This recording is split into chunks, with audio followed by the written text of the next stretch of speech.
Today I'm going to review Where Wizards Stay Up Late: The Origins of the Internet by Katie Hafner and Matthew Lyon.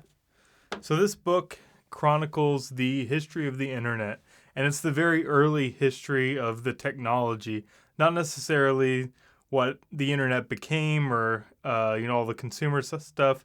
This book covers like the 1960s up through the 1980s, and then the epilogue and the prologue cover like the 90s a little bit. So this is really like the very beginnings of networking and when computers first started being hooked up together and how that evolved and how they figured out how to do it and how that became the internet. This book was very straightforward. It almost reads like a series of facts, like a chronological series of facts, and then there's just like a minimum amount of narrative to connect everything together. But the book is pretty short. It's only 250 pages, so it's a really brisk read. What I found when I read this book is that it lacked context compared to other books I've read.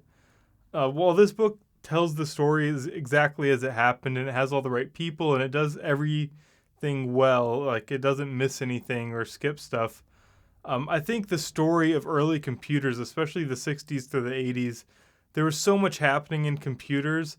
And I just know from reading other books that all the characters that are in this book, they only have like a tiny moment in the spotlight in this story because, they might have only done a little bit with networking. But like the broader story as a whole is so much more interesting and rich. And I can definitely tell that this book misses a lot of really interesting stuff that happened. And a lot of that stuff explains how the internet portion of computers took off and how networking took off. So I felt like this book lacked what a book like The Dream Machine had, which is this book right here. That book it goes into a lot more detail and covers the story of computers much better, but it's a lot longer. So this book is short but narrowly focused.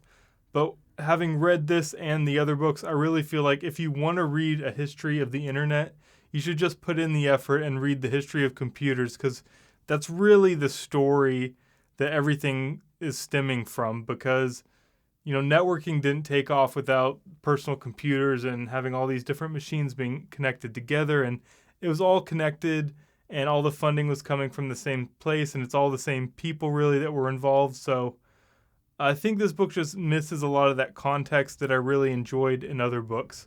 So I think if you want to know about the history of early computers and you're interested in the internet, just go ahead and read The Dream Machine and get the full story, the in-depth story, because you're going to miss out on a lot of key information in this book.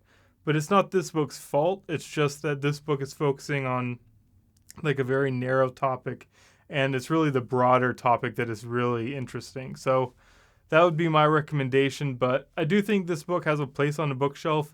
It tells a really important piece of history, and it does it in a lot of detail. So it's good to read this book and another broader book because it gives you a better view of like everything that happened in a lot of detail too. So I like this book, but I would read something else first. My recommendation would be The Dream Machine, but if you read that and you want to know more, this is another good book to read.